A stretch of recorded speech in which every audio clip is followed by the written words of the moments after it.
والتين والزيتون وطور سينين وهذا البلد الأمين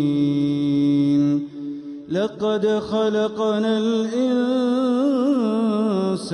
في أحسن تقويم ثم رددناه أسفل سافلين إلا الذين آمنوا وعملوا الصالحات